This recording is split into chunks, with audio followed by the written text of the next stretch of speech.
ബഹുമാന്യ അധ്യക്ഷൻ, എൻ്റെ പ്രിയപ്പെട്ട സുഹൃത്തായ കൊല്ലം സജീവകുമാർ മാഷ്, ഒരു വേദിയിൽ ശ്രീ കൊല്ലം വിഷ്ണു മാഷുണ്ട്, മറ്റുള്ള മങ്ങാട് പ്രമോദ്, അതുപോലെ തന്നെ നമ്മുടെ സാർ കാവനാട്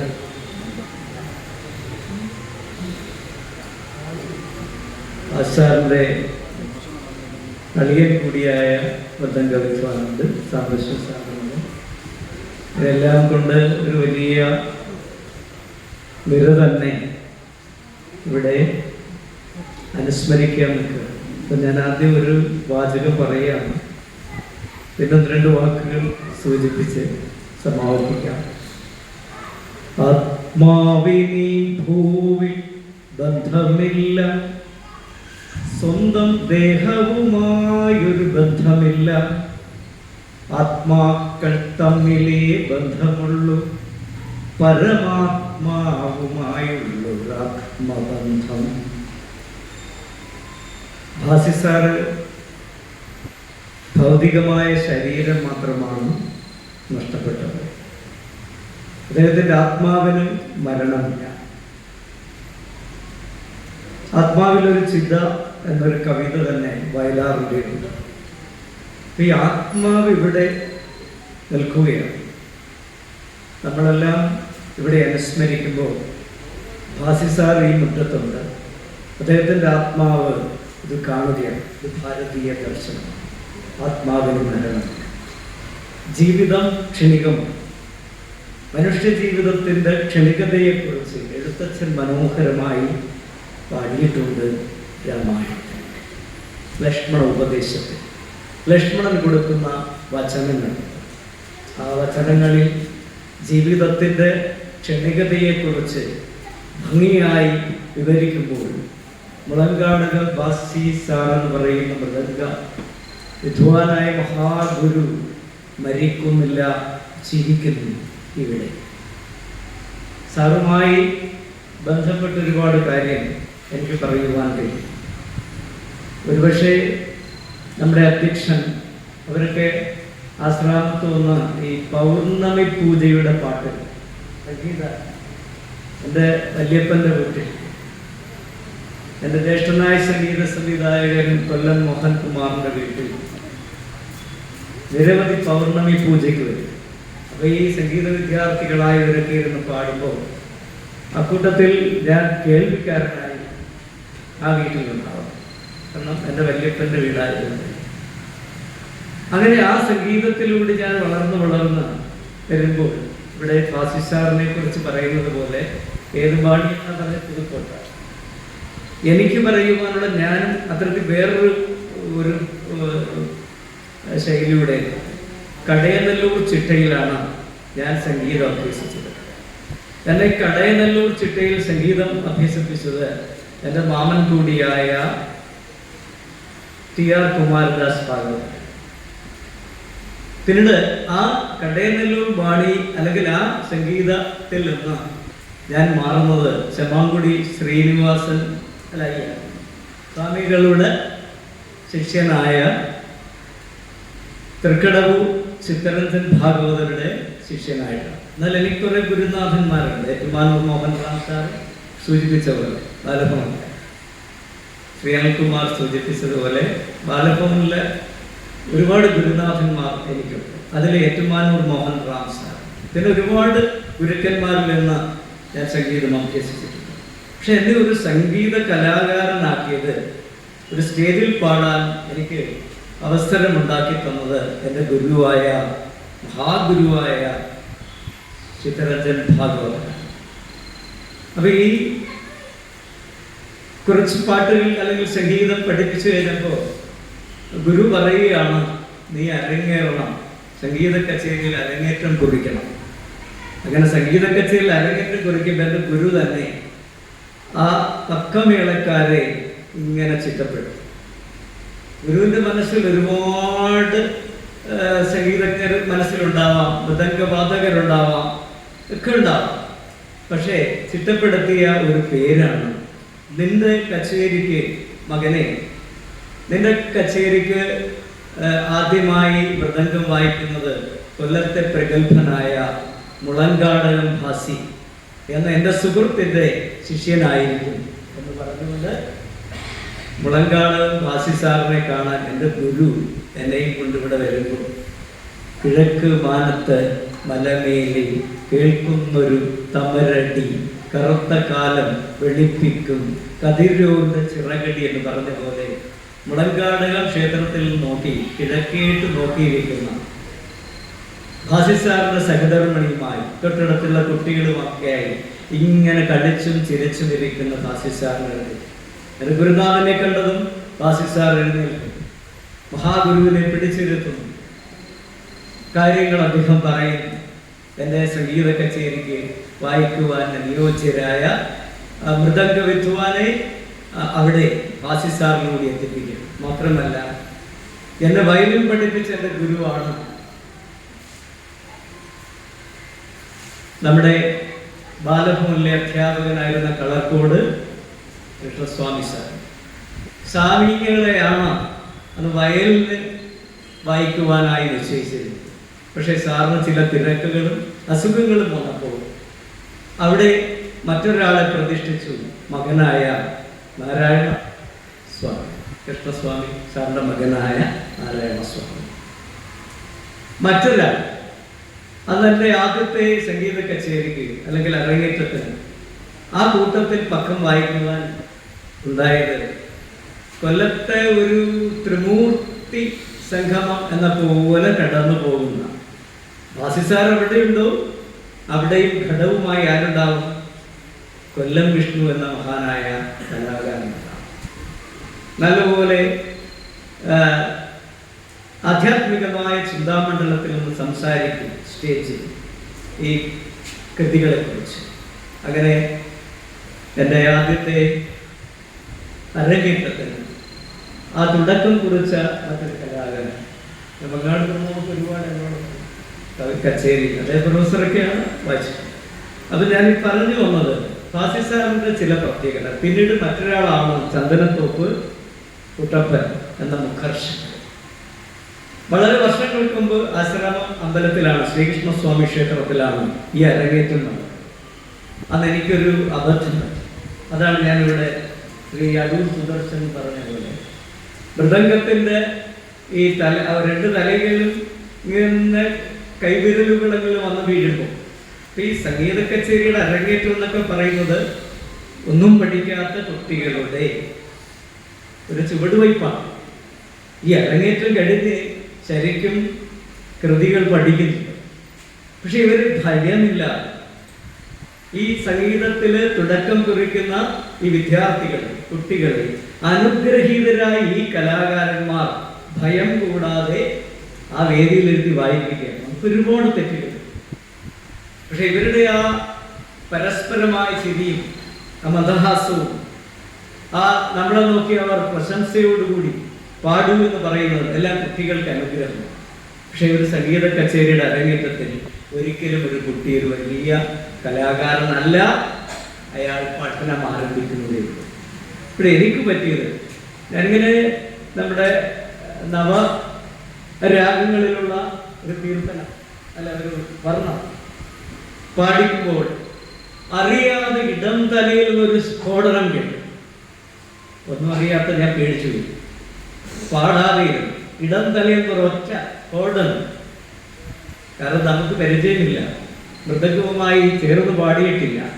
പക്ഷെ ആ സ്ഫോടനം പെട്ടെന്ന് സംഗീതത്തിൽ എനിക്ക് ഭയമുണ്ടാവുകയും ഞാൻ നിൽക്കുകയും ചെയ്യും. പക്ഷെ ഈ 3 പേർ മുളങ്കാടൻ ഭാസി സാറ് കണ്ണ് ഒന്ന് ആംഗ്യ ഭാഷയിൽ എന്നോട് സംസാരിക്കുകയും തുടരൂ എന്ന് ആ വാദന പ്രക്രിയയിൽ കൂടി പറയുകയും ചെയ്തു. അന്നൊരു വലിയ സംഭവമുണ്ട്. എൻ്റെ ആ സംഗീത കച്ചേരി സാറ് വായിക്കുമ്പോൾ കൂടെ അടുത്തൊരു കുട്ടിയുണ്ട്, സാറിനോടൊപ്പം ഒരു കുട്ടിയുണ്ടായി. ആ കൊച്ചുകുട്ടി ഈ അദ്ദേഹത്തിൻ്റെ മൃദംഗവാദനം കണ്ട് ആസ്വദിച്ചിരിക്കുകയാണ്. ആ കുട്ടിയാണ് മുളങ്കാടകം ഭാസി സാറിൻ്റെ മകനായ റാംജി. പിന്നെ എത്രയോ സംഗീത കച്ചേരികൾ മുളങ്കാടകം ഭാസി സാർ ഇല്ലാത്ത ഒരു സമയത്ത് മാത്രമേ ഞാൻ അല്ലെങ്കിൽ എൻ്റെ ഗുരുനാഥൻ മറ്റുള്ള മൃദംഗ വിദ്വാൻമാരെ തിരഞ്ഞു. പിന്നൊരു പ്രത്യേകത കൂടിയുണ്ട്. മുളങ്കാടകം ഭാസി സാറ് എനിക്ക് വേണ്ടി അല്ലെങ്കിൽ അന്ന് എൻ്റെ അരങ്ങേറ്റത്തിന് വായിക്കുമ്പോൾ മറ്റൊരു 3 പ്രക്രിയകൾ കൂടി എൻ്റെ ഗുരുനാഥൻ ചെയ്തു. ഒന്ന്, ഭാസി സാറിൻ്റെ ഗുരുവായ മങ്ങാട് കരുണാകരൻ പിള്ള സാറിനെയും അതുപോലെ CKP അടുത്ത് മുരുന്തലിൽ താമസിക്കുന്ന മാധവദാസ് സാറിനെയും പിന്നെയോ പനയംകേരിയിലുള്ള ഒരു സംഗീതജ്ഞൻ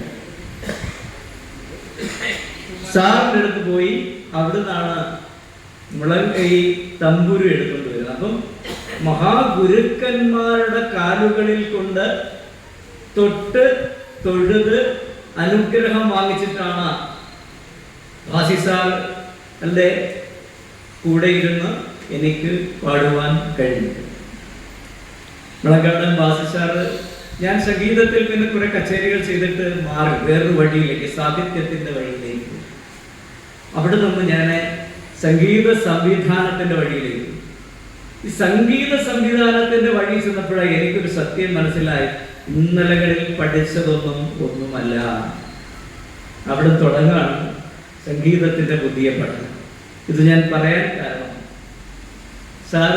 മുളങ്കാടകം ഭാസി സാറുമായി ബന്ധപ്പെട്ട് സാറിനെ ഒരുപാട് അഭിനന്ദിച്ചിട്ടുണ്ട്. അവരുടെ സംഗീത ആൽബം ആശ്രാമം ശ്രീകൃഷ്ണസ്വാമി ഭഗവാന്റെ കീർത്തനങ്ങൾ രചിച്ച് അത് സംഗീത സംവിധാനം ചെയ്ത് പുറത്തു വരുമ്പോൾ ഈ മഹാഗുരു തൻ്റെ എല്ലാ സുഹൃത്തുക്കളെയും വിളിച്ച് ഭാസി സാർ നമ്മുടെ ഒരാൾ സംഗീത സംവിധാനത്തിൽ കവിതയുമായി.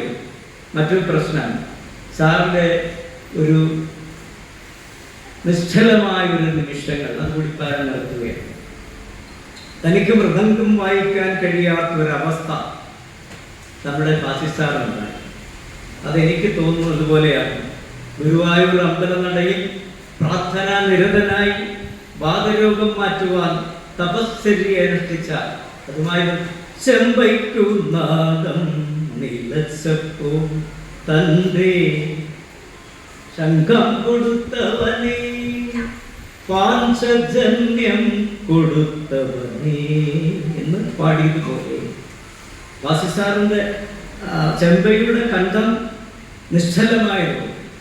ഭാസി സാറിന്റെ വിരലുകൾക്ക് ആ നാദത്തിന്റെ താള വാദ്യവിസ്മയങ്ങൾ സൃഷ്ടിക്കുവാൻ കഴിയാതെ നിശ്ചലമായപ്പോൾ ദേവിയുടെ മുന്നിലേക്ക് മുളങ്കാടകൻ ദേവിയുടെ മുന്നിലേക്ക് വന്ന് സാഷ്ടാംഗം പ്രണമിച്ചുകൊണ്ട് പ്രാർത്ഥിച്ചു. ഭഗവതി, ഇവിടെയുള്ളവർ എപ്പോഴും വിളിക്കും പൊന്നു തമ്പുരാട്ടി, എന്നെ രക്ഷിക്കൂ അമ്മേ, എൻ്റെ കരങ്ങളെ നിശ്ചലമാക്കരുതേ, എനിക്ക് വായിക്കണം, എൻ്റെ അന്ത്യനിമിഷം വരെ എനിക്ക് മൃദംഗവാദകനായി തുടരണം, നിരവധി ശിഷ്യ സമ്പത്തുകളെ സൃഷ്ടിക്കണം, അമ്മേ അനുഗ്രഹിക്കൂ. വീണു പൊട്ടിക്കരഞ്ഞ് പ്രാർത്ഥിച്ചു. ആ പ്രാർത്ഥന സഫലമായി. ദേവി വീണ്ടും ആ കരങ്ങൾക്ക് സൂര്യനൊക്കെ അറിയാം അല്ലേ, ശിഷ്യന്മാരാണ്. ആ കരങ്ങൾക്ക് ദേവി ശക്തി കൊടുത്തു. ആ കരങ്ങൾ നിശ്ചലമാകാതെ താളങ്ങളുടെ പുതിയ വിസ്മയങ്ങൾ തീർത്തുകൊണ്ട് കൊല്ലത്തും കേരളത്തിലും ആ മഹാഗുരു കഴിഞ്ഞ തിരുവോണം വരെ നമ്മളോടൊപ്പം യാത്ര തുടർന്നു. ഞാനും അദ്ദേഹത്തോടൊപ്പം. ആ ചിത്രം മുളങ്കാടകം ദേവീക്ഷേത്രത്തിൽ നിന്ന് പറയുമ്പോൾ ആ ദുഃഖകരമായ കൈയുടെ നിശ്ചലമായ അവസ്ഥയെ ഒരു സംഗീതജ്ഞൻ എങ്ങനെയാണോ പ്രാർത്ഥനാനിരതമായി കരഞ്ഞുകൊണ്ട് ദേവിയോട് പ്രാർത്ഥിക്കുന്നത്, അതെനിക്കൊരു കവിതയാക്കാൻ കഴിഞ്ഞു. മുളങ്കാടകം ദേവി സ്തവം എന്ന പേര്. ആ കവിതയിൽ ഈ മഹാകലാകാരൻ നിറഞ്ഞു. മുളങ്കാടകം ദേവി സ്തവം എന്ന കവിത അത് അദ്ദേഹത്തിൻ്റെ ആ ആത്മനൊമ്പരത്തിൻ്റെ ആ സ്ഫുരണങ്ങൾ മറ്റൊരു കലാകാരനിലേക്ക് നൽകുന്നത് പോലെയായി. സർവ്വാനുഗ്രഹങ്ങളും എപ്പോഴും എനിക്ക് തരുന്നു. സംഗീതത്തിൻ്റെ ഒരു പ്രത്യേകത വിനയമാണ്. അഹംബോധമില്ല. അത് കലയുടെ പ്രത്യേകത. വിനയമാണ്. ഫലങ്ങൾ തലതാഴ്ത്തി ഫലങ്ങൾ കൂടുമ്പോൾ ഈ മരങ്ങൾ ശിരസ്സു താഴ്ത്തി നിൽക്കുന്ന പോലെയാണ് സംഗീത കലാകാരൻ. അവർ സൗമ്യരാണ്. അവർ വിനയത്തിന്റെ പ്രതിമൂർത്തികളാണ്. ആ വിനയത്തിന്റെ പ്രതിമൂർത്തികൾ അഹം എന്ന ബോധമില്ലാത്തവരാണ്. ഈ കലയും ഒക്കെ ഉള്ളത് കൊണ്ടാണ്, ഈ അഹംഭാവം ഇല്ലാത്തത് കൊണ്ടാണ് കലാകാരന്മാർ എവിടെയും കലാപകാരികളാകുന്നതേയില്ല. മുളങ്കാടകം ഭാസിസാറിന്റെ സൗമ്യത.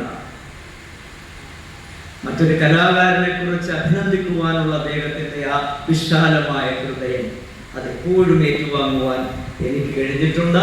തൻ്റെ സംഗീത സൗകര്യം എപ്പോഴും ഈ അടുത്ത നിമിഷം വരും, ഞാൻ കാണുന്ന നിമിഷങ്ങളിൽ വരും.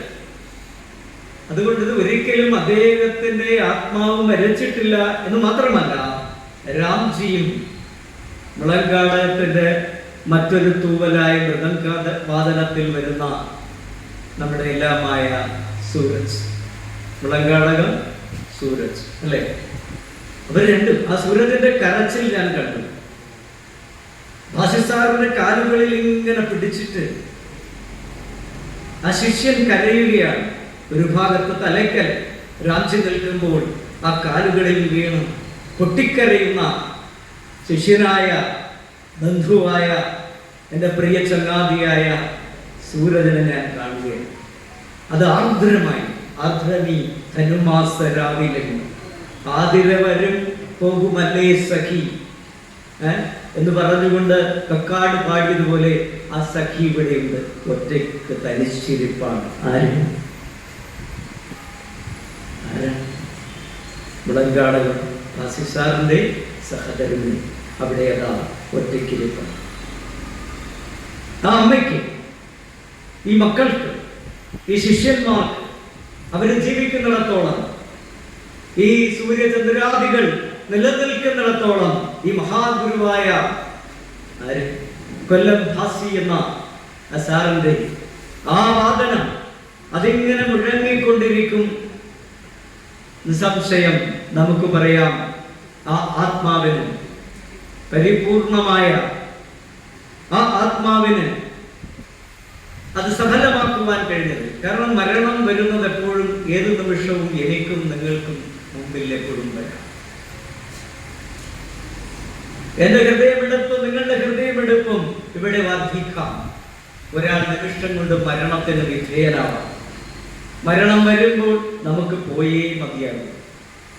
അതുകൊണ്ടാണ് ഒരു കവി പാടിയിട്ടുള്ളത്, ആകാശത്തിലേക്ക് നോക്കൂ, എത്രയോ നക്ഷത്രങ്ങൾ അതിങ്ങനെ നിന്നിട്ടുണ്ട് നിൽക്കുന്നു, അതിൽ നിന്നൊരു നക്ഷത്രം താഴേക്ക് പതിച്ചാൽ മറ്റു നക്ഷത്രങ്ങൾ എന്തു ചെയ്യുന്നില്ല, പിന്നാലെ ചെല്ലുന്നില്ല, താഴേക്ക് പതിക്കുന്നില്ല. അതുപോലെ വെങ്കം കുട്ടിയ അർദ്ധമായ മനസ്സുമായി ഇരിക്കുന്ന നമ്മൾ ആ ഗുരുവിന്റെ പ്രവൃത്തികളെ കർമ്മമാർഗത്തിലൂടെ അശിഷ്യഗണങ്ങൾ ഓരോരുത്തരും എന്നും എന്നും സ്മരിച്ചുകൊണ്ട് മുന്നോട്ട് പോകുന്നിടത്താണ് ഭാസിസാർ എന്ന ആ മൃദംഗവാദകൻ ഈ ഭൂമണ്ഡലത്തിൽ ഉയർന്നു നിൽക്കുന്നത്. അതാകട്ടെ ആ ഭാസിസാറിന്റെ വേർപാട്, ഭൗതിക ശരീരത്തിന്റെ വേർപാട്. കാരണം അഗ്നി സാക്ഷാത്കരിക്കപ്പെട്ടിരിക്കുകയാണ്. പരിശുദ്ധമായ അഗ്നി, വേദങ്ങളിൽ പറയുന്നത് അഗ്നിയാണ്. അഗ്നിയിൽ കത്തി പടരുക, അന്തരീക്ഷത്തിൽ ലയിക്കുക എന്നുള്ളതാണ്.